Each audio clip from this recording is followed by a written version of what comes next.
वोक्षामि नियमसारम्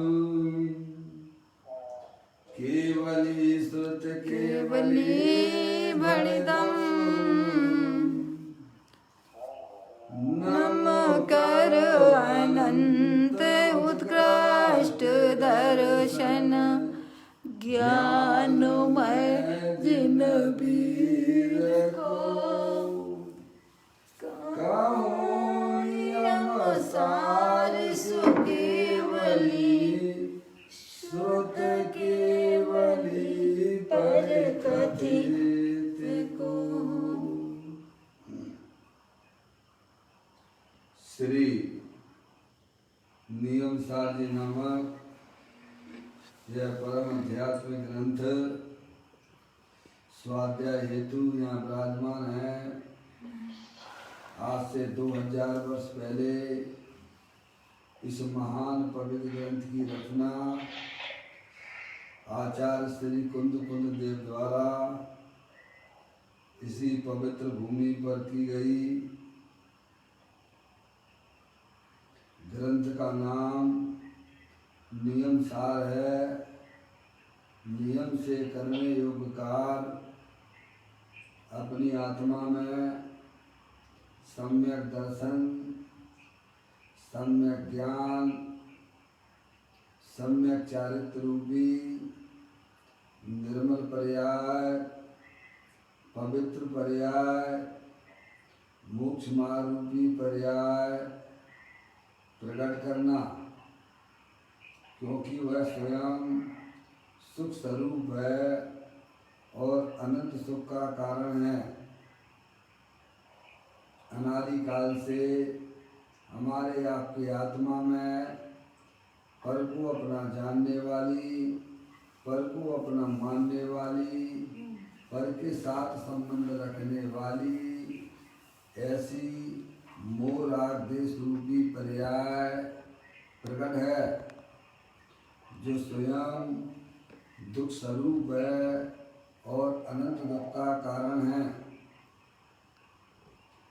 ऐसे मोह राग देश रूपी अपवित्र रूप पर्याय का अपनी आत्मा में से उसका अभाव करना और सम्यक दर्शन ज्ञान चारित्र रूपी निर्मल पर्याय पवित्र पर्याय को प्रकट करना, ऐसे कार्य की प्राप्ति जिनवाणी माता के माध्यम से अपने आत्मा के स्वरूप को पहचानना। अपनी जो आत्म वस्तु है वह परद्रव पर भावों से भिन्न है और अपने ज्ञानादि अनंत गुणों अनंत शक्ति स्वरूप है।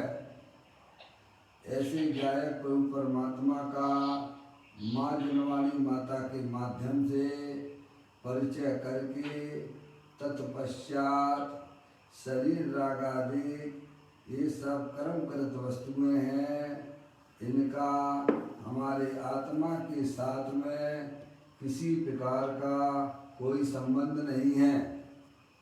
इस प्रकार समस्त परतत्व भावों का लक्ष्य छोड़ के अंदर जो अखंड ज्ञान ज्योति स्वरूप भगवान आत्मा है, जो अनंत शक्तियों का भंडार है, सिद्ध की सामर्थ्य वाला है, ऐसे गायक प्रभु परमात्मा में अपनापन स्थापित करके उसी को निज रूप से जानते हुए उसी में ही अपनी पर्याय को रमण कराना, उसे ही अर्यंत परमात्मा धर्म कहते हैं। देखिएगा, उसकी प्राप्ति के लिए आचार्य भगवंतों ने मुनिराजों ने एक एक गाथा, एक एक करस और टीका के माध्यम से हमें अपने आत्मा के स्वरूप को समझाया है। यहाँ पर नियम सार जी ग्रंथ चल रहा है, जिसका चौथा अधिकार व्यवहार चौरित अधिकार है, जिसमें मुनिराजों के 28 मूल गुणों की चर्चा इसके अंतर्गत आई है। उसमें आज अपन 63 नंबर की गाथा मुनिराजों की ऐसा समिति कैसी होती है उसके संबंध में इसमें चर्चा आई है। प्रारंभ में पाठ करते हैं गाथा का, निकाल लीजिए आप। आहर प्रासुकुसुदले पर दत्त कुछ कारित बिना, करते नहीं अनुमोदना मुनि समिति जिनके केशना। कहते हैं पर द्वारा दिया गया कृत कालित अनुमोदना रहित प्रासुक और प्रशस्त भोजन करने रूप जो सम्यक आहार ग्रहण वह ऐसा समिति है। क्या कहते हैं आचार्य कुमकुम देव हमें यह समझा रहे हैं कि मुनराज की ऐसा समिति कैसी होती है। तो क्या पर द्वारा दिया गया कृत कारित अनुमोदना रहित, समझ गए आप? यानी मुनराज के निमित्त से बनाया गया भोजन है, कृत कारित अनुमोदना रहित, समझ गए आप? और प्रासुक और प्रशस्त, प्रशस्त का मतलब है अच्छा, शास्त्र में प्रशंसित जो व्यवहार से प्रमाद आदि का व रोग आदि का निमित्त ना हो। समझ गए?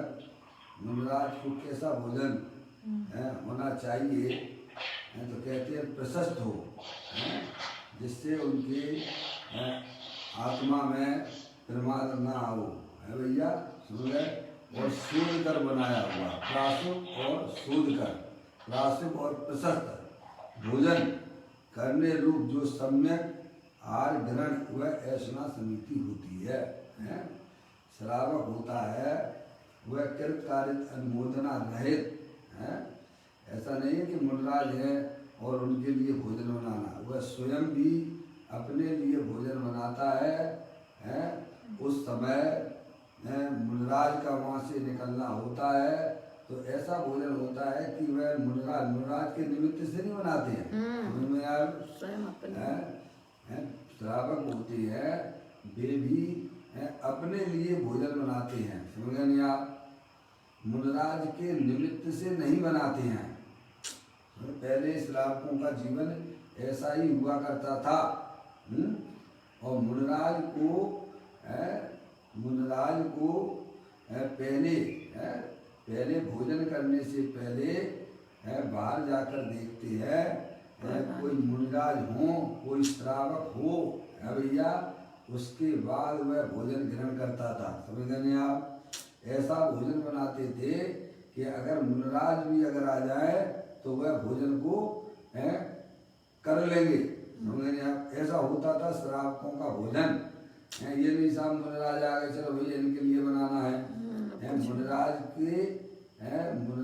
के निमित्त से भोजन नहीं बनता है। पहली बात तो ये कृत कारित अनुमोदना रहित है ना भैया।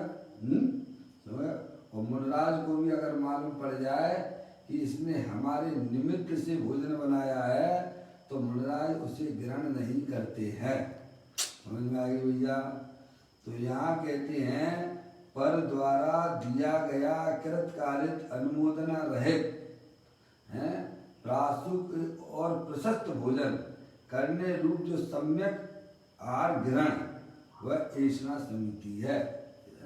गुरुदेव श्री से भी अपन इसकी व्याख्या पढ़ेंगे। अब टीकाकार देखिए, अब टीकाकार पदम प्रमदाय देवमूलार यहाँ ऐसा समिति का स्वरूप कहा है वह इस प्रकार है कि मन वचन और काय में से प्रत्येक को कृत कारित और अनुमोदना सहित मानकर उनके 9 भेद होते हैं। ठीक है, सही है। मन वचन काय और प्रत्येक में लगा लीजिए कृत, यानी मन से कृत से कार्य से कृत, यानी मन कृत है और वचन कृत सब में लगा लेना, तीनों में काय कृत, तो ऐसे हो जाएंगे 9 काय कृत। समझ गए आप? मन वचन काय में से प्रत्येक को कृत कारित अनुमोदना रहित क्या तीनों में लगेगा तीनों में एक आप- ही है। मन से कृतकारित अनुमोदना, वचन से कृतकारित अनुमोदना और काया से कृतकारित अनुमोदना। है आगे तो तीनों में कृत कारित अनुमोदन लगाना है। मन से कृत कारित अनुमोदना नहीं करते हैं उस भोजन की, समझेंगे आप, और वचन के द्वारा भी कृत कारित अनुमोदना है, और काय से भी कृत कारित अनुमोदना रहित। 3 से हो गया ना भैया, 9 से हो गया है 3 तरह का 9 9 कोटि कहते हैं। अनुमोदना रहित, अनुमोदना देखिए मन वचन और काय में से प्रत्येक को कृत कारित और अनुमोदना सहित मानकर उनके 9 भेद होते हैं। ठीक है। उनसे संयुक्त अन्न नव कोटि रूप से विशुद्ध नहीं है, समझ में आप। उस सहित अगर बनाया जा रहा है मन से, समझ गए आप, मन से मन वचन काय, मन और मन कृत कारित अनुमोदना है, ठीक है नहीं। अगर उस सहित तीनों लगा देना है ना, तो भी कैसा में है, यानी बुद्धि जो कहते हैं आप बुद्धिपूर्वक, समझ गए आप, उनके निमित्त से करना, समझ गए आप, और करवाना और करते हुए की अनुमोदना करना, क्या भैया, समझ गए। अनुमोदना सहित मानकर उनके 9 भेद होते हैं, ये तो हो गया 9 भेद है, और उनसे संयुक्त अन्न नव कोटि रूप से विशुद्ध नहीं है, समझ गए आप। ऐसा शास्त्र में कहा है, अति प्रशस्त अर्थात मनोहर अन्न हरित काया में सूक्ष्म प्राणियों के संचार को अगोचर व प्रासुप अन्न, ऐसा शास्त्र में कहा है। प्रतिग्रह नीचे दिया है फुटनोट में, प्रतिग्रह का मतलब दिया है हाल जल शुद्ध है, तिष्ठ तिष्ठ तिष्ठ ऐसा बोलती है ना। तिष्ठ तिष्ठ का मतलब होता है ठहरिए ठहरिए ठहरिए, हाल जल शुद्ध है ऐसा बोलता नहीं, मतलब हाल जल शुद्ध है, तिष्ठ तिष्ठ तिष्ठ, ऐसा कहकर आहार ग्रहण की प्रार्थना करना, कृपा करने के लिए प्रार्थना, आदर सम्मान, इस प्रकार प्रतिग्रह किए जाने पर यदि मुनि कृपा करके ठहर जाए तो दाता के 7 गुणों से युक्त श्रावक उन्हें अपने घर में ले जाकर उच्च आसन पर विराजमान करके पांव धोकर पूजन करता है और प्रणाम करता है, फिर मन वचन काय की शुद्धि पूर्वक शुद्ध भिक्षा देता है। प्रतिग्रह है, हाल जल शुद्ध है, दाता के साथ उच्च आसन पर बैठाना, पैर धोना, विनय करना, पूजा करना, उत्साह पूर्वक, मन में उत्साह होना चाहिए, ये गुण के अंदर आता है श्रावक के।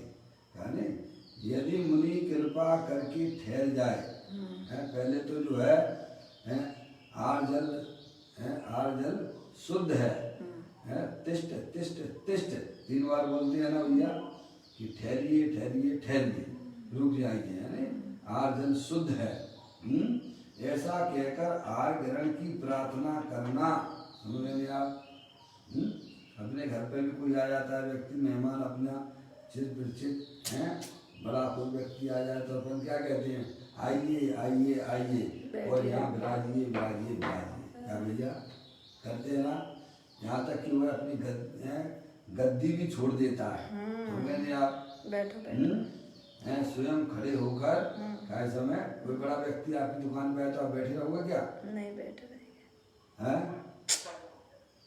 कोई आपके घर पे या फिर दुकान पर कोई बड़ा व्यक्ति आ जाए तो आप क्या करते हो, उठते हो उठते नहीं उठते हो? उठते हैं ना, सम्मान में कोई अपने घर भी आ जाए। चेहरे का कैसा प्रसन्न चित्त से बोलेंगे आप, और उसको बैठने के लिए हैं कहते हो। समझेंगे नहीं आप? यहाँ भी मुनराज जो है ना अपनी आत्मा की साधना करने वाले हैं, पंच परमेष्टि में उनका नाम है नहीं भैया, हैं समझ नहीं आप? मार्ग पे चल, मोक्ष मार्ग पे चलने वाले हैं वो आपके यहाँ आ गए। समझ गए नहीं आप? तो इस प्रकार से जो है तो कहते ऐसा कहकर आहार ग्रहण की प्रार्थना करना, कृपा करने के लिए प्रार्थना करना है, आदर सम्मान है। समझ नहीं आप?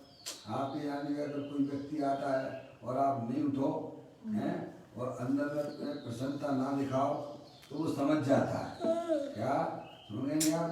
तो वो है ऐसे में फिर वहाँ रुकता नहीं है, हैं? ऐसे ही मुनराज भी श्रावक की भक्ति पूर्वक देखते हैं वो, समझ गए नहीं आप? वह मन को पढ़ लेते हैं मुझे आप। तो कहते हैं आदर सम्मान इस प्रकार प्रतिग्रह किया जाने पर यदि मुनि कृपा करके ठहर जाएं, उनकी विधि विधान मिल गया ना, देखा है आखिरी लेके चलते हैं ना, नियम मिल जाए तो ठहरेंगे, नहीं तो ठहरेंगे ही नहीं। हाँ, जो आगे बढ़ना नियम दिया है उस नियम के अंतर्गत अगर उनको व्यवस्था दिखाई देती है तो मुनराज वहाँ रुक जाते हैं और फिर जो श्रावक है उसकी भक्ति देखते हैं। समझ में नहीं आप? सब गुण दिए गए हैं। मुनि कृपा करके ठहर जाए तो दाता के 7 गुणों से युक्त है भैया। श्रावक उन्हें अपने घर ले जाकर, बाहर करता नहीं पड़ेगा ना, फिर अंदर घर में ले जाकर उच्च आसन पर विराजमान करके क्या करते हैं? उच्च आसन पर विराजमान करता है। समझने आप भी तो जो है अपने मेहमानों को उच्च आसन पे तो बैठाते होगे, हैं? देखा है आपने? हैं? गद्दी पे बैठाते हैं कि बैठाते हैं? क्या उच्च आसन है? जो गद्दी पे आपको बैठा रहा है, आप किसी भी दुकान पे जाएंगे तो फिर जो है आपको मालूम पड़ जाएगा, आपको कोई अंदर कर ले, काउंटर रहता है ना, जैसे डॉक्टर की दुकान का काउंटर रहता है ना, अरे आइए सर आइए आइए, अरे वहाँ नहीं आप तो यहाँ नहीं यहाँ बैठिए, क्या कहता है अपनी जगह छोड़ देता है उच्च आसन पर। समझ नहीं आप? ऐसे ही मुनराज जो है उनको भी है भैया ऐसी भक्ति पूर्वक उच्च आसन पर वह बैठाता है, नवदा भक्ति पूर्वक, नवदा भक्ति पूर्वक है नहीं। अभी उनका फोन आ रहा है, किसको? मौसी का। बेटू को बोला नहीं, मैं ही लगा देता हूँ। कितने लोग हैं?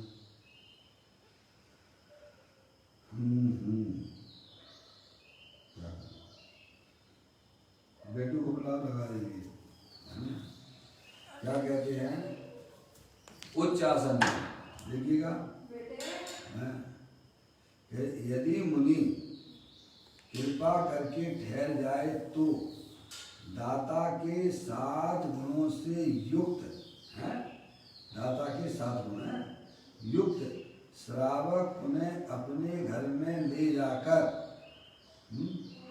उच्च आसन पर विराजमान करके, कहाँ पर? उच्च आसन पर विराजमान करके और पांव धोकर, ये दाता के जो है 7 गुणों की बात चल रही है, पांव धोकर पूजन करता है। उच्च आसन पर बैठाते हैं, उनके पैरों को धोते हैं और प्रणाम करता है, फिर मन वचन काय की शुद्धि पूर्वक शुद्ध भिक्षा देता है। देखिएगा, अब निश्चय से ऐसा है, जीव को परमात्मा से असन नहीं है। 6 प्रकार का असन व्यवहार से संसारियों को ही होता है।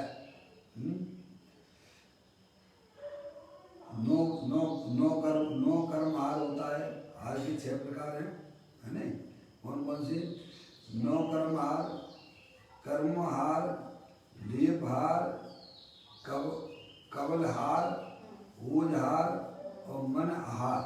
ऐसा क्रम से 6 प्रकार आहार जानना। क्या? 9 कर्म हार है, कर्महार, लेपहार, कबलाहार, पूजाहार, मनहार, ऐसा क्रम से 6 प्रकार हार जानना। ये सब चर्चा अपन जो है पूज्य गुरुदेव श्री के माध्यम से इनका सबका खुलासा हुआ। अशुद्ध जीवों के विभाव धर्म संबंध में, अशुद्ध जीवों के विभाव धर्म में संबंध में व्यवहार नय का यह अवतरण की हुई गाथा में उदाहरण है। देखिएगा, अब यहाँ पर प्रवचन सार की 227वीं गाथा द्वारा प्रवचन सार में भी ये आपको इसका ऐसा समिति के संबंध में आपको जानकारी मिल जाएगी, वहाँ भी देख सकते हैं। निश्चय का उदाहरण कहा जाता है वह इस प्रकार है। निश्चय ईषणा समिति है। यहाँ पर पदम प्रमदाई देव मुनराज ने ईषणा समिति के अंतर्गत याद किया प्रवचन सार की 227वें नंबर की गाथा। निश्चय का उदाहरण कहा जाता है वह इस प्रकार है। देखें, जिसका आत्मा ईषणा समिति है, जिसका आत्मा ऐसा समिति है, अर्थात जो अनसन स्वभावी आत्मा को जानने के कारण स्वभाव से आर की इच्छा रहित है। क्या जो अनसन स्वभावी अपना भगवान आत्मा है ना, निराहारी स्वरूप वाला है ना भैया, जिसने आज तक एक परमाणु तक ग्रहण नहीं किया है। समझे आप? निश्चय समिति बताते हैं, बता दिया बेटे। आवाज अब आएगी, देखो अब आएगी सही।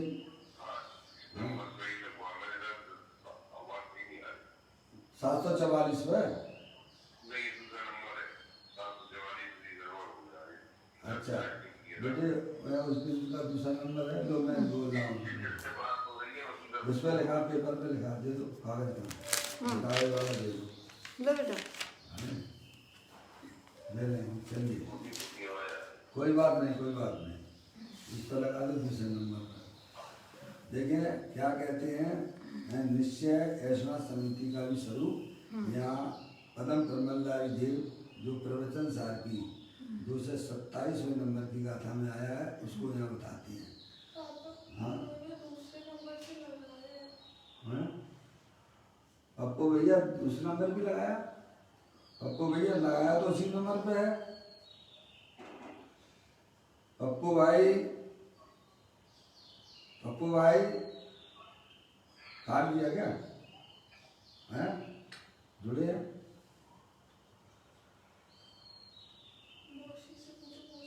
पप्पू भाई का कहाँ है इसमें लगा लो, ठीक, आप लगाओ ना उसी में जो बता रहे हैं। तो क्या लगेगा? यहाँ पप्पू का नाम नहीं है ना बेटे, यहाँ कहाँ है पप्पू का नाम?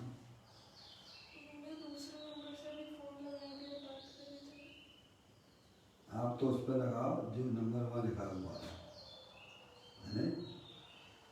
देखिएगा क्या कहते हैं, निश्चय ऐसा समिति का स्वरूप वह यहाँ बता रहे हैं। आचार्य कुंकुम देव की 227वें नंबर की गाथा में वहाँ ये आया है, जो अनसन स्वभावी आत्मा को जानने के कारण स्वभाव से आर की इच्छा रहित है। जिसने अपने अनाहारी स्वरूप भगवान आत्मा, जिसने आज तक परद्रव को ग्रहण नहीं किया है, ऐसे भगवान आत्मा को जो ग्रहण करता है उसे विविध प्रकार की इच्छाएं होती ही नहीं है। समझ में आ गया भैया? कहते हैं अनसन स्वभावी आत्मा को जानने के कारण स्वभाव से आर की इच्छा रहित है।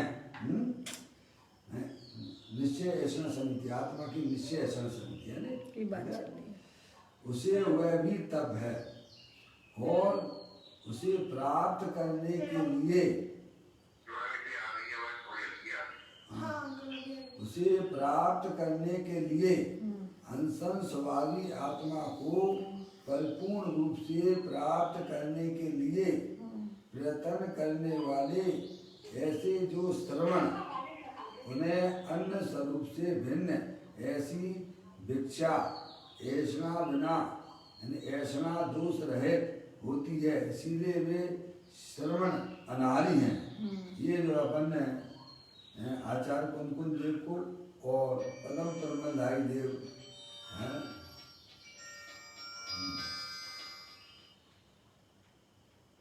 पदम ब्रह्मधारी देव मुनिराज को अपन ने यहाँ पर पढ़ा है। देखें अब देखिएगा, अब पूज्य गुरुदेव श्री ने इसके ऊपर जो व्याख्यान किया है निश्चय ऐसा समिति और व्यवहार ऐसा समिति, उसका अपन स्वरूप यहाँ पर गुरुदेव श्री के माध्यम से जानते हैं। देखिएगा, सर्वप्रथम चिंतामणि निकाल लीजिए, तीसरा भाग है। यहाँ ऐसा समिति का स्वरूप का है, वह इस प्रकार है।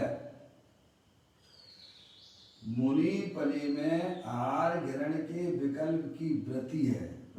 अभी मुनिराज हैं और उनकी पर्याय में राग विद्यमान है, अर्यंत अवस्था तो आई नहीं है, तो उनको जो है आहार ग्रहण करने के राग विद्यमान रहते हैं। समझ आप? कहते हैं मुनि पने में आहार ग्रहण के विकल्प की वृत्ति है। ऐसा नहीं कि मुनिराज को आहार ग्रहण का राग नहीं रहता है। समझे आप? हाँ जी, चलने दीजिए ना, चलिए, आवाज आएगी, धीरे धीरे आएगी वही, है ना। एक तो मेरा सभी लोगों से हाथ जोड़ के निवेदन है कि जब हम सुबह फोन लगाते हैं तो आप उस समय उठा लिया करो, है ना भैया, क्योंकि आप लोग तो नींद में रहते हो, पर इतनी जागृति तो रखना पड़ेगी ना भैया आत्म कल्याण में। उसी समय उठा लिया करो भैया, 4:30 बजे का अलार्म भर लीजिए आप। ठीक है भैया, थोड़ी जिम्मेदारी आपको भी लेना पड़ेगी भैया। देखिएगा, फिर बाद में क्या डिस्टर्ब होता है, फिर आप बाद में फ़ोन करते हो, फिर ये करते हो, वो करते हो, और हम तो इतने पढ़े लिखे हैं नहीं आने समय, और इसी में ही समय लगाएंगे तो आगे हमारा विषय कैसे चलेगा। देखिएगा, मुनि पने में आहार ग्रहण के विकल्प की वृत्ति है। समझे, मुनिराज हैं, उनको जो है भोजन करने का, आहार लेने का विकल्प उनकी पर्याय में अभी विद्यमान है, क्योंकि उन्हें अभी केवल ज्ञान की प्राप्ति तो हुई नहीं है। समझ रहे आप? तो कहते हैं मुनि पने में आहार ग्रहण के विकल्प की वृत्ति है। समझ रहे आप?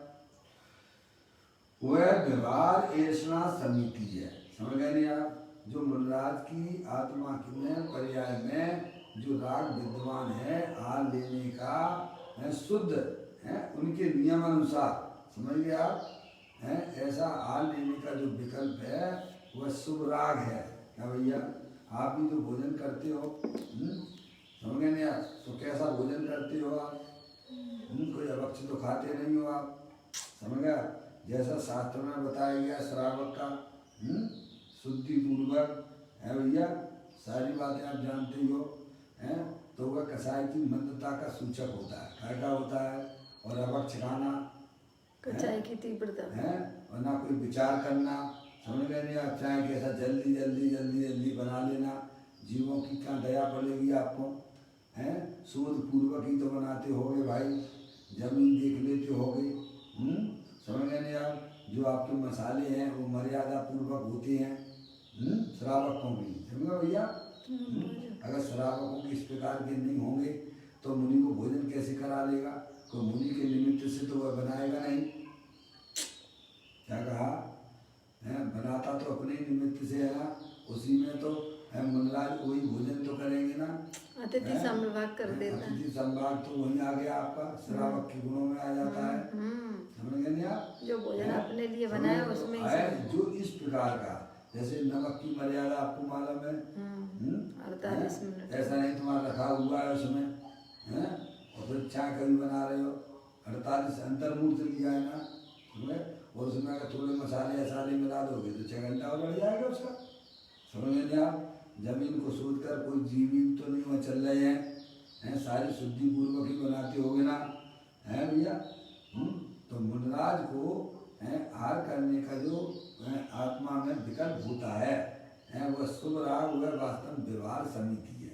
समझ गए नहीं आप? ऐसा नहीं चाहे कहीं भी जाके कर लें, ये भैया हमारे लिए भोजन बना देना, समझ गए नहीं आप?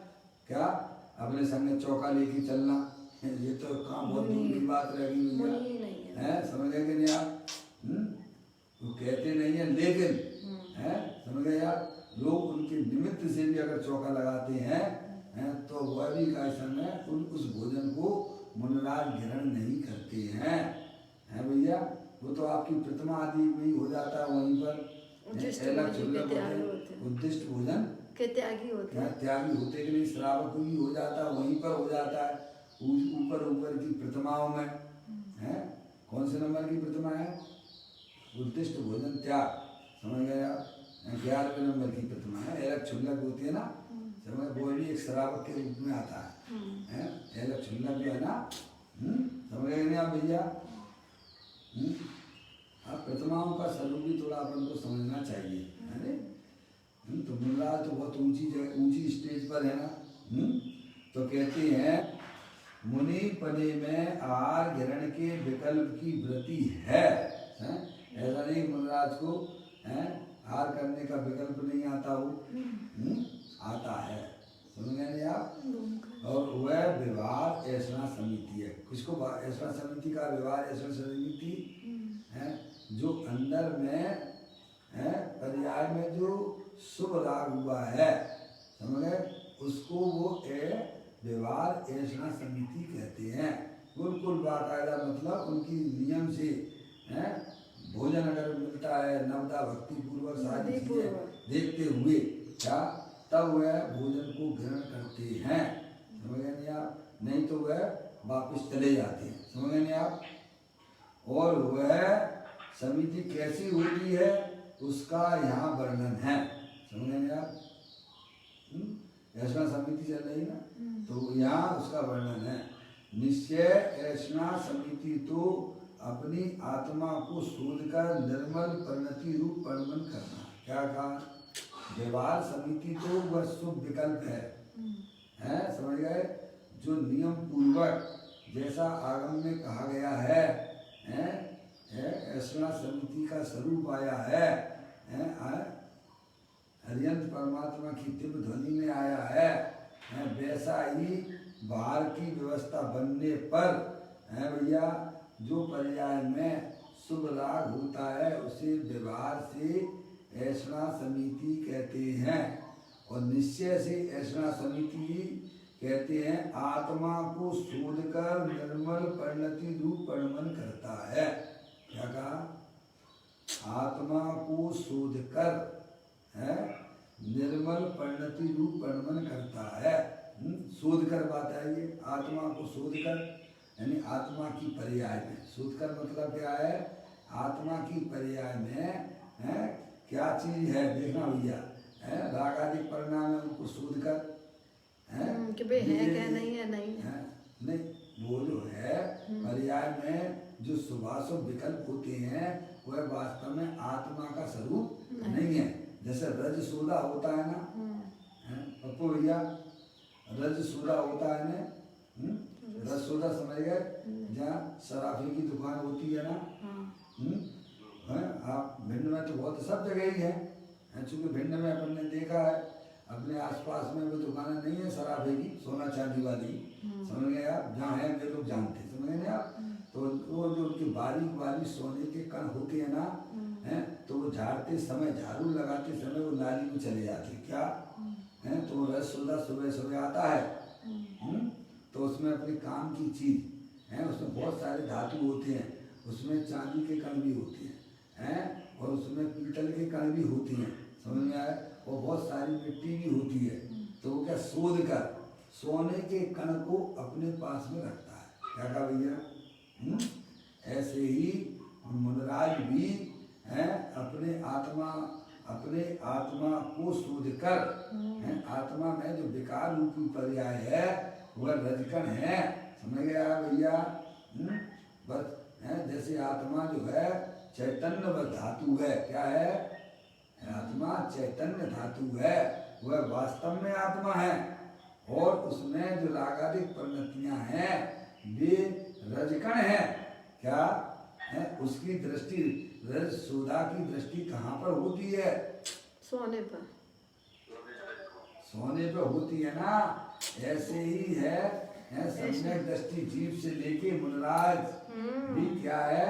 शोध कर है भैया अपनी ज्ञान पर्याय में भेद ज्ञान पूर्वक, सम्यक भेद ज्ञान पूर्वक, ये शरीर तो है मिट्टी धूल है भैया, और इसमें जो है पुण्य पाप के परिणाम वे जो है चांदी और पीतल है, तांबे। समझ गए कि नहीं आप भैया? उसको भी छोड़कर पीतल का कण ऐसा लगता है कि सोना हो, क्या भैया? पर रस सोना समझ जाता है कि ये सोना नहीं है, ये पीतल है। समझ में आया भैया? ऐसे ही पुण्य के परिणाम लगते तो धर्म है, पर वह धर्म नहीं है। समझ में आया? ज्ञानी समझ लेता है कि अंदर जो चैतन्य धातु है वह वास्तव में मैं हूँ, क्या भैया? और ये पीतल के कण जो है और तांबे के कण जो है ना, ये सब बेकार की चीजें हैं। समझ में आया भैया? इस प्रकार से ज्ञानी रज सोदा की संज्ञा भी प्राप्त करता है। शोध कर शब्द लिखा है ना, है ऐसे ही ज्ञानी समझ जाते भैया ये शरीर तो रज है, माटी धूल है। समझ में आया भैया? और अंदर में जो पुण्य पाप के परिणाम जो पराधीन तत्व हैं, समझ में आया? वह जो है वह वास्तव में आत्मा का स्वरूप नहीं है। आत्म वस्तु जो अखंड ज्ञान ज्योति स्वरूप है, चैतन्य धातु, उसको वह ज्ञान का गिर बनाते हैं। समझ में? वह है वास्तव आत्मा को शोध कर। आगे समझ में भैया? बिना अंतर्मुक्ता के ये आत्मा में प्रवेश नहीं किया जा सकता है। समझ में आया भैया? वैर मुक्ता से हमको कुछ भी समझ में नहीं आएगा भैया। कहते हैं अपनी आत्मा को शोध कर निर्मल परिणति रूप परिमल करता है। समझ रहे आप? जो ज्ञान की पर्याय है, रजकण आदि जो पर्याय जो है पुण्य पाप के परिणाम है, उनको छोड़कर अंदर में अपने त्रिकालिक ध्रुव भगवान आत्मा का जो आश्रय लेता है, उसे अपना जानता है, उसे अपना मानता है, उसकी पर्याय में निर्मल पर्याय उत्पन्न होती है। उसे निश्चय से ऐसा समिति कहते हैं। क्या कहा भैया? क्या कहा है? देखो कहते अपनी आत्मा को शोध कर, है भैया? महिलाएं भी हैं, क्या चीज जानती हैं? गेहूं में जो चीज मिला भूसा होता है, उसमें भूसे के कण भी आ जाते हैं, कभी कभी मिट्टी के कण भी रहते हैं, तो उसको क्या करते हैं? क्या ग्रहण करती है? वो दाना ग्रहण करती है, निकाल देती है। हमें क्या ग्रहण करती है? गेहूं है, गेहूं के अंदर और भी बहुत सारी चीजें जो कचरा अचरा, क्या उसको भी क्या इसमें आटे के रूप में रोटी बना के खाएगी क्या? नहीं है भैया? शोधन करते हो ना करते हो? आप भी मसाले शोधते हो कि नहीं शोधते हो? बिना शोधे खाते हो क्या? उसमें कौन सी चीज खाने की है वही ग्रहण करते हो कि कचरा भी ग्रहण कर लेते हो आप? हैं? ऐसे ही मुनराज भी अंतरोन्मुखी उपयोग के द्वारा क्या चीज खाने योग्य है और क्या छोड़ने योग्य है, जैसे योग सार ग्रंथ में योगेंद्र महाराज कहते हैं, जिसकी ज्ञान की पर्याय में ये उपाधि का ज्ञान चलता है, ये यानी रागादिक परिणतियां ही है भैया। और त्रिकालिक ध्रुव भगवान आत्मा उपाधि है, जिसके वर्तमान ज्ञान की पर्याय में ये उपाधि का ज्ञान चलता है। वह 24 घंटा अरिहंत परमात्मा की भक्ति करता है। क्या भैया? और वह जीव अल्पकाल में मुक्ति को प्राप्त करेगा। क्या कहा भैया? अजय भैया, अशोक भाई है क्या नहीं है? हाँ बहुत बढ़िया नहीं भैया, हाँ बहुत अच्छा है भैया। आप लोग जो है माँ जिनवानी माता का श्रवण हमेशा करते रहना चाहिए भाई साहब। इसे तो अपना दोस्त बना लो। क्या जिनवाणी को अपना दोस्त बना लो भाई, हैं? समझ में आया भैया? हाँ। कहते हैं कैसे, मतलब शोध कर मतलब है क्या चीज ग्रहण करना क्या छोड़ना। तो योगेंद्र महाराज कहते हैं जिसकी वर्तमान शुद्ध ज्ञान की पर्याय में एक उपाधि का ज्ञान चल रहा है, कौन सी चीज छोड़ने लायक है ये है, और कौन सी चीज उपाधि है ग्रहण करने योग्य है। तो भी देखो आपके जो है बाहुबली जी हैं, भरत जी हैं, समय दृष्टि थे कि नहीं थे? छायक समय दृष्टि थे। रामचंद्र जी थे, हैं, छायक समय दृष्टि थे। आदिनाथ भगवान हैं, छायक समय दृष्टि थे। उनकी पर्याय में पुण्य के परिणाम भी होते हैं, पाप के परिणाम भी होते हैं कि नहीं होते हैं? होते हैं। ऐसा तो नहीं है कि श्रावक हैं, चौथे गुण स्थान वृद्धि वाले हैं, उनके पाप के परिणाम नहीं होते हों।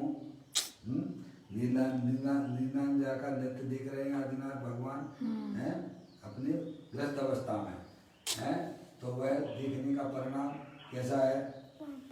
पाप परिणाम तो है ना भाई, हैं? रामचंद्र जी हैं, पागल जैसी स्थिति हो गई चारित्र मोहिनी के उदय में, समझ गए नहीं आप? देखिए अंदर में प्रतीति अपने आत्मा की चलती रहती है।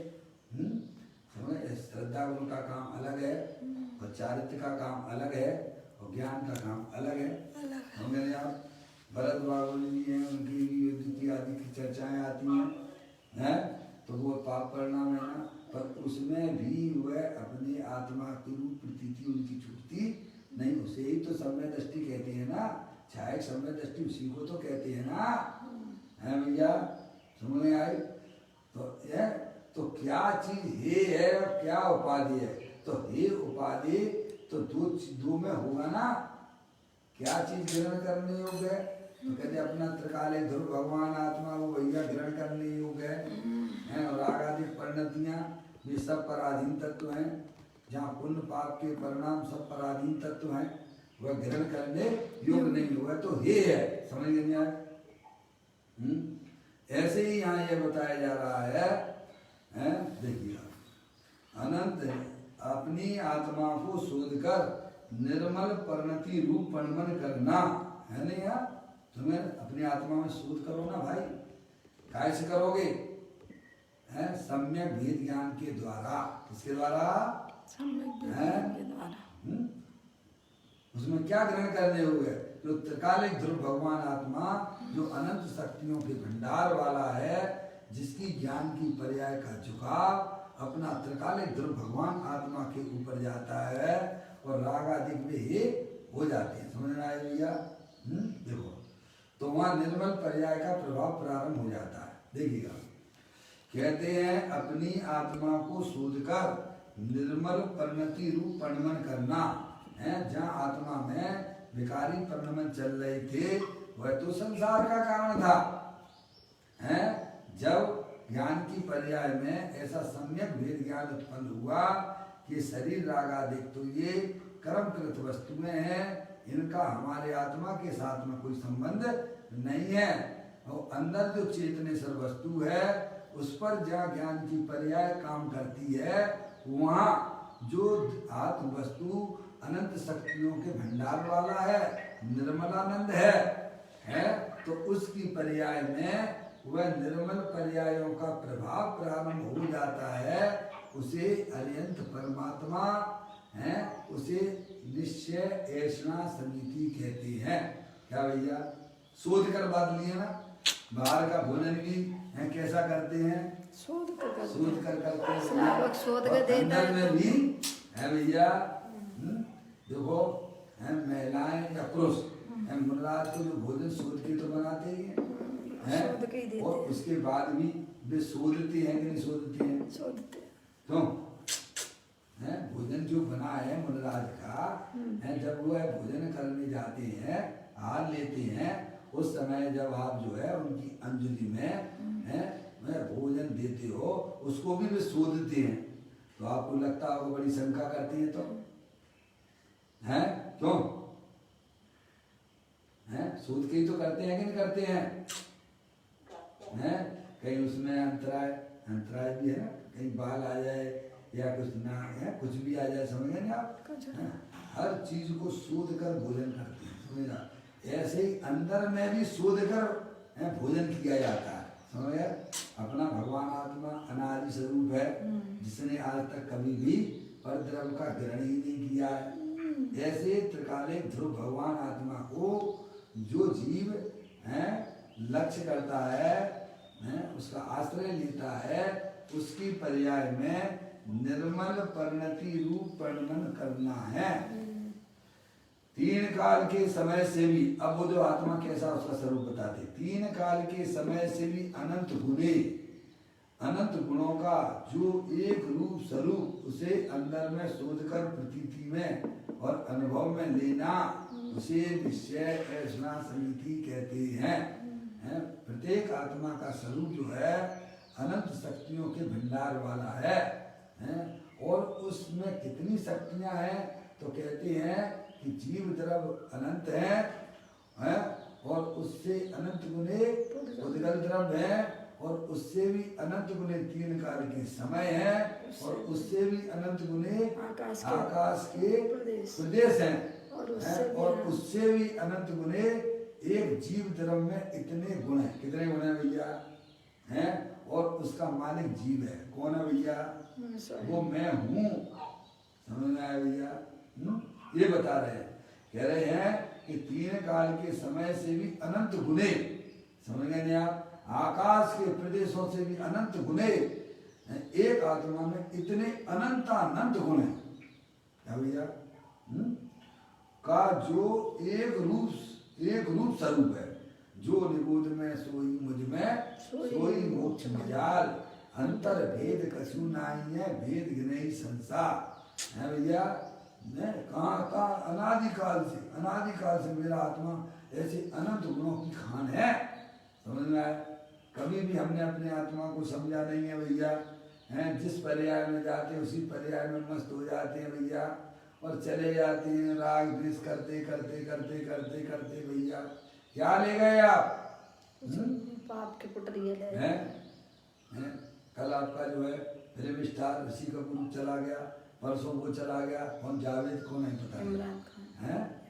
इमरान नहीं, जो इमरान खान समझ में आया भैया? हैं? जो भी हो, हमें मुझे पता नहीं, समझ में आया भैया? अब ऐसे चलेगा, क्या लेके गए भैया? बोलो, जाना तो सभी को पड़ेगा। अरे वे गए हैं तो अपन भी जाएंगे कि नहीं जाएंगे? जाएंगे। अरे इतने पैसे के सहयोग वाले भी हैं, क्या शरीर में रह पाए हैं? क्या नहीं रह पाए हैं?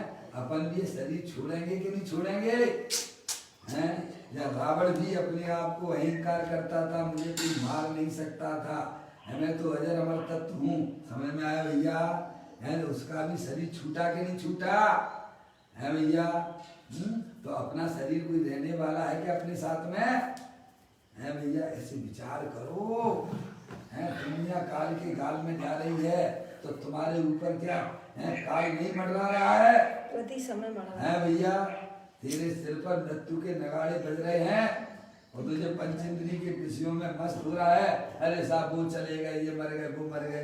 अरे भाई तू अपने आप को भी तो देखना, क्या जीवन में तुमने कमाया है? क्या कह रहे भैया? क्या तुमने अपने आत्मा में किया है?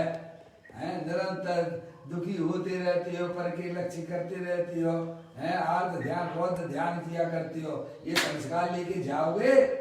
है भैया? अपने आत्मा के संस्कार लेके जाना, अपनी पर्याय में सम्यक भेद ज्ञान की उत्पत्ति करना, है भैया? क्या चीज ग्रहण करने योग्य है और क्या छोड़ने योग्य है भैया? जो पर्याय में इस प्रकार का होता है, वे संस्कार भले अभी आत्मा में सम्य दर्शन की प्राप्ति ना वही हो है भैया। जो अंतरोन्मुखी उपयोग के द्वारा जो संस्कार आत्मा में पड़े हैं, वह उसके साथ में जाते हैं। और बैर मुक्त का अनादिकाल से भैया स्त्री मेरी है, ये लड़का मेरा, मूर्ख हो, एक नंबर के छड़े चढ़ाए हैं।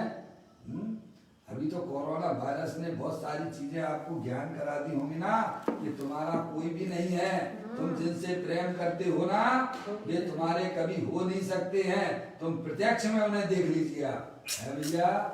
अपना तो एकमात्र आत्मा भगवान आत्मा है जो टंकोत्कीर्ण की भांति तीनों काल एक रूप रहता है, क्या भैया। कैसा भी शरीर हो, कैसे भी रागादिक परिणाम हो, पर मेरा ये भगवान आत्मा जो अनंत शक्तियों के भंडार वाला है वह कभी भी अपने स्वभाव को छोड़ता नहीं है, वो मैं हूँ। क्या कहा भैया, समझ में आया भैया। तो कहते एक रूप स्वरूप है जिसका, जो अनंत शक्तियों के भंडार वाला है, ऐसा उसका श्रद्धान करना है। आपको देखो कोरोना वायरस का तो पता नहीं है, फिर भी आपको विश्वास है कि नहीं है। देखा है क्या किसी ने कोरोना वायरस को? नहीं देखा, सुना सुनी बस विश्वास कर हैं, और फिर भी डरे डरे घूमते फिरते हो भाई, हैं, कल्पनाओं में खोते रहते हो भाई। उसकी बात का तो विश्वास है कि पूरे विश्व में कोरोना वायरस चल रहा है, जिसे किसी ने नहीं देखा आज तक। समझ में आया भैया।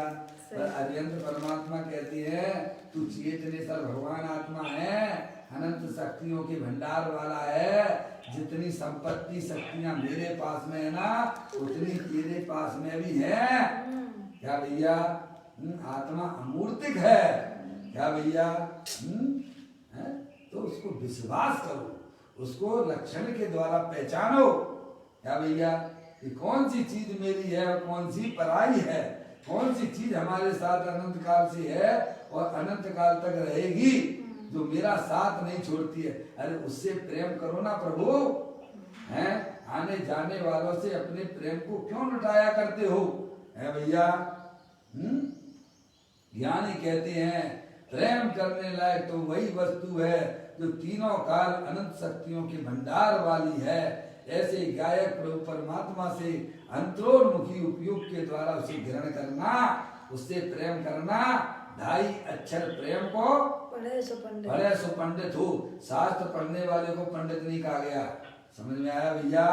केवल मात्र शास्त्र का ज्ञान है वह पंडित नहीं हो सकता है। जो अपनी आत्मा को जानता है उसे पंडित कहते हैं। अरिहंत परमात्मा को पंडित, पंडित शब्द का आगम में कहा गया। अरिहंत भगवान पंडित है, समझ गए आप। तो पंडितों का लड़का तो पंडित ही होगा ना भाई, है। पंडितों से एलर्जी नहीं करना, समझ में आया। यहाँ कहते हैं अनंत गुणों का जो एक रूप स्वरूप उसे अंदर में शोध कर, उसे अंदर में शोध कर, अब ज्ञान की पर्याय को शोध करती है। ये शरीर ये तो जड़ है, शरीर क्या है, जड़ है। और रागादिक परिणतियां, पाप रूप परिणाम, संकलेश रूप परिणाम भैया, वे तो है ही दुख रूप। और जो राग की पर्याय है, सो राग की पर्याय है, वह भी पराधीन तत्व होने से है भैया, वह भी है, ये है अंदर जो चेतने सर्वस्तु, मैं अखंड ज्ञान ज्योति स्वरूप हूँ, है भैया।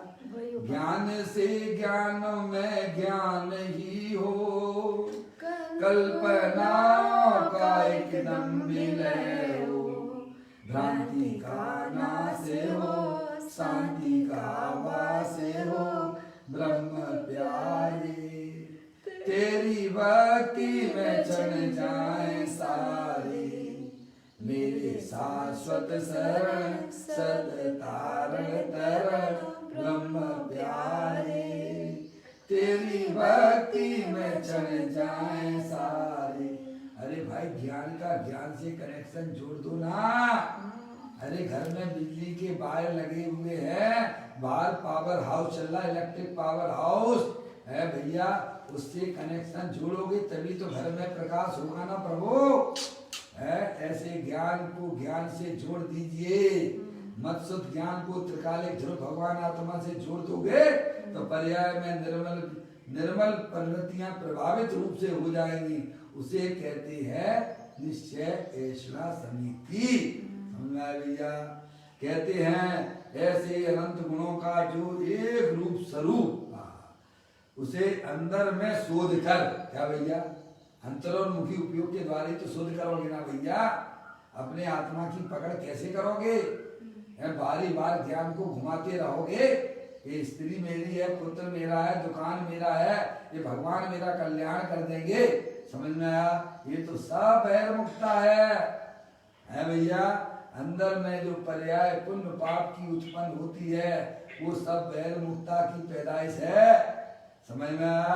अंतर में शोध कर जिसमें पुण्य पाप के परिणाम दिखाई देते हैं उसके पीछे तो देखो चेतनेश्वर भगवान आत्मा पड़ा हुआ है, उसमें अपनी मत्सुत ज्ञान की पर्याय को जोड़ना। किसमें जोड़ना है? शोध कर मतलब क्या?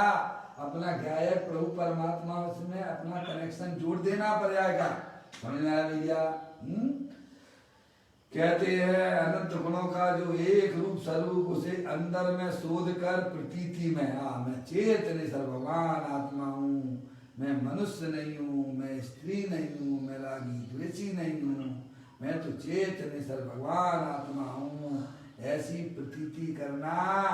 अनादि काल से हमें है भैया, मैं शरीर हूँ ऐसी प्रतीति है, वह प्रतीति तो संसार का कारण है। मैं रागी हूँ द्वेषी हूँ ऐसी प्रतीति भी संसार का कारण है।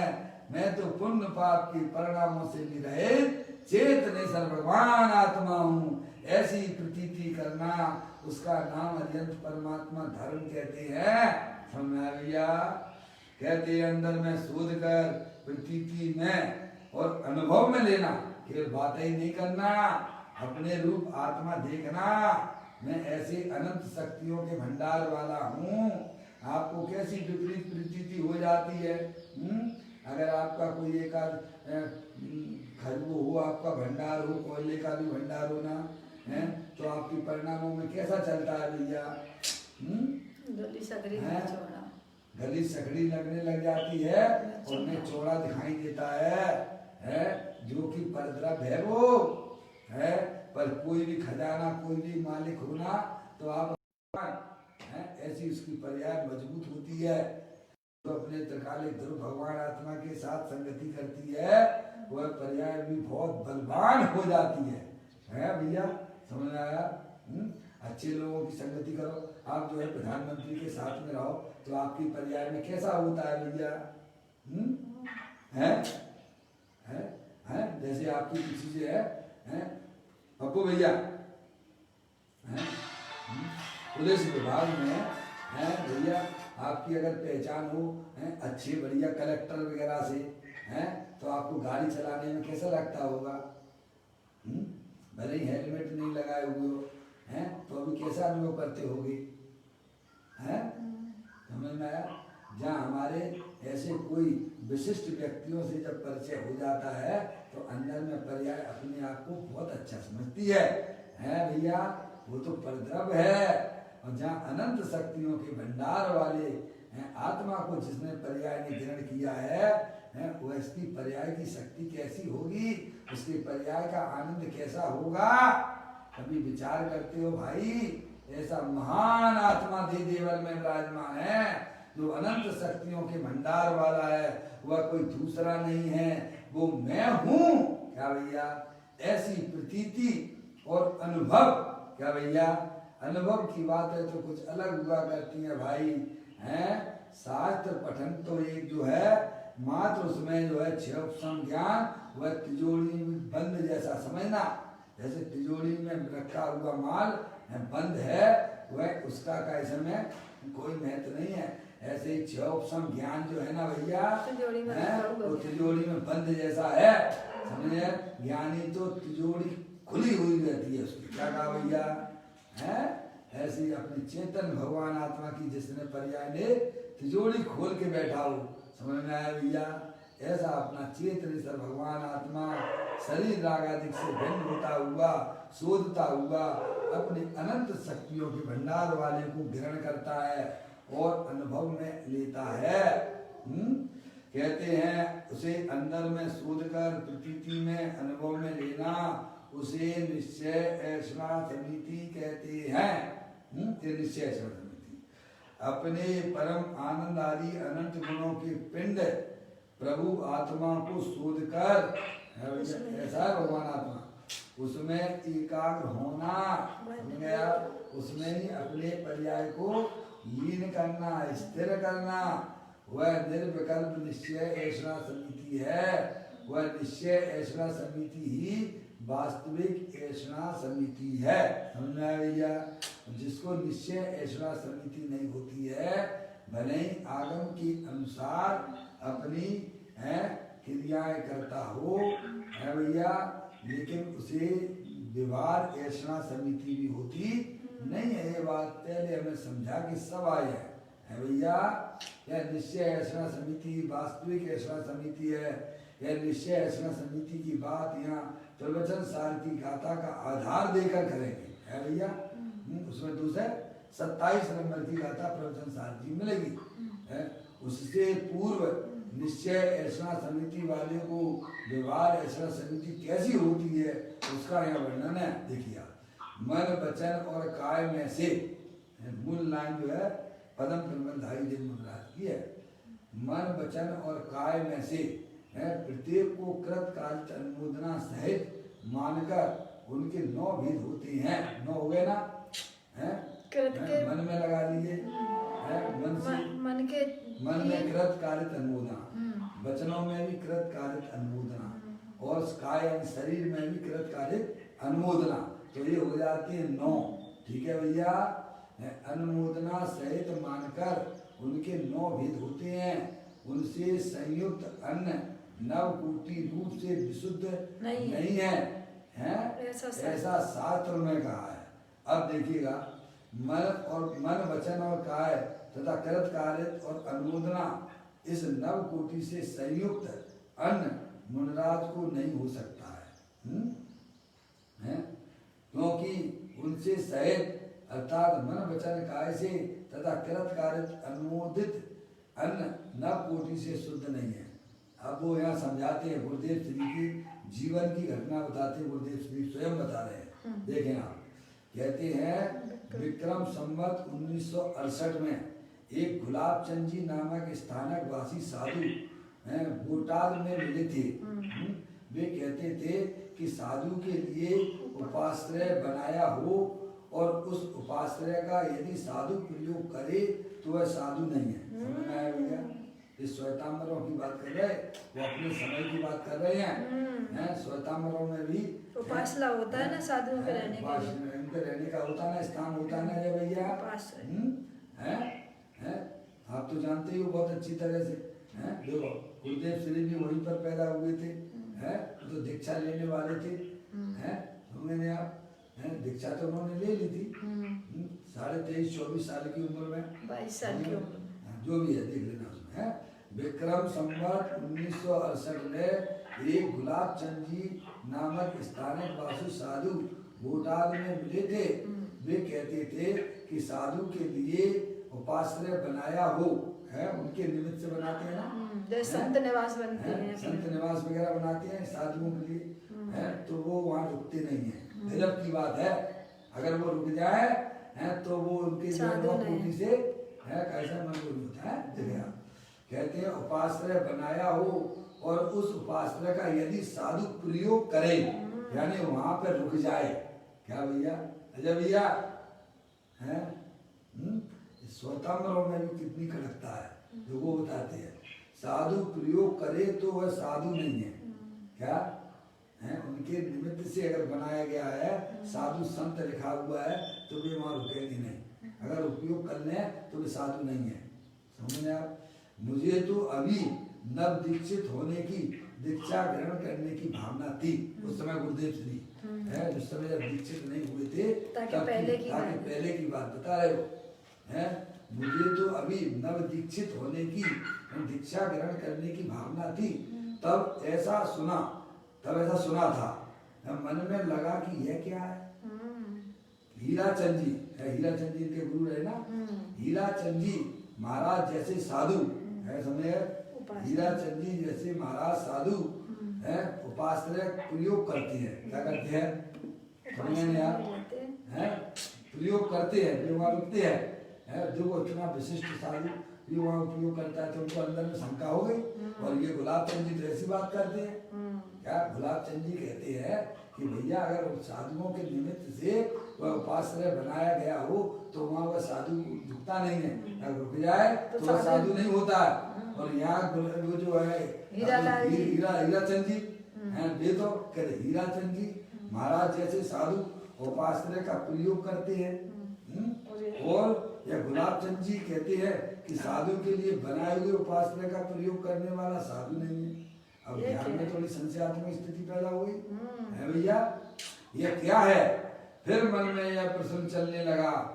इसीलिए दीक्षा लेने के पूर्व विक्रम संवत 1969 के वैशाख महीने में हमारे संप्रदाय के गुरु हीरा चंद जी महाराज के रणपुर में मैंने यह उपासना संबंधी प्रश्न सीधा किया उन्होंने। तो सीधे तो थे, सरल स्वभाव में थे, है उन्हें तो कुछ झूठ मायाचारी की बातें आती नहीं भैया।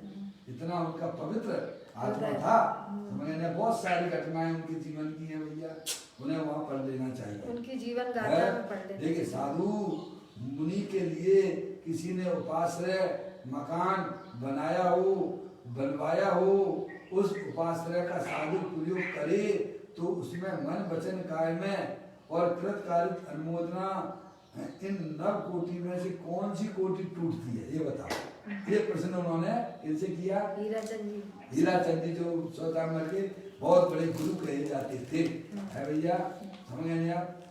जैसे मान लीजिए अभी अपने वर्तमान में लोग कहते हैं कि विद्यासागर जी है, समझ में आए, समझ गए नहीं आप, है उनसे कोई प्रश्न करे, है समझ गए नहीं आप, हाँ समझ जाएंगे भैया। उसमें मन वचन काय और कृतकालित अनुमोदना इन नव कोटि में से कौन सी कोटि टूटती है भैया, हैं? उन्होंने पूछा, अगर वो उपयोग करते हैं। तो मेरा यह प्रश्न था क्योंकि मैं तो हर समय सूक्ष्मता से काम लेता था ना, है गुरुदेव श्री जी ये है पहले से ही वो शोधक थे, समझ गए आप। उनकी जो ज्ञान की पर्याय पहले से ये काम करती थी, हर चीज को सूक्ष्मता से जानने की उनकी प्रवृत्ति होती रहती थी, समझ गए आप। और जो सूक्ष्म बोधि होता है समझ वो ही वास्तव में अरियन परमात्मा की है भैया, तो दिव्य ध्वनि को झेल सकता है, समझ गए आप भैया। हर समय सूक्ष्मता से काम लेता था ना। हमारे संप्रदाय के गुरु पहले स्वतंत्र थे ना, गुरु हीरा चंद जी महाराज को सच्चे देव साथ गुरु किसे कहना, उसकी श्रद्धा का भी पता नहीं था। क्या था भैया, अजय भैया, कड़क बात है भाई, हैं? उसकी श्रद्धा का भी पता नहीं, सच्चे देव क्या है, सच्चे गुरु क्या है, सच्चे शास्त्र क्या है भैया। इसीलिए गुरुदेव श्री कभी कभी अपने प्रवचनों के माध्यम से यह भी कहते थे कि श्वेतांबर वास्तव में जैन नहीं है। क्या कहा भैया, श्वेतांबर वास्तव में जैन नहीं है, क्योंकि उन्हें देव शास्त्र गुरु का ही पता नहीं है भैया। गंगा गए गंगादास, जमुना गए जमुनादास, है भैया, इसीलिए कहते वो श्वेतांबर जैन नहीं है। खुद वो श्वेतांबर संप्रदाय में पैदा होने वाला व्यक्ति ये कहता है, भैया जब आप शास्त्र पढ़ोगे तो आपको खुद समझ में आ जाएगी। हमारे संप्रदाय के गुरु हीरा चंद जी महाराज को सच्चे देव साथ गुरु किसे कहना, उसकी श्रद्धा का भी पता नहीं।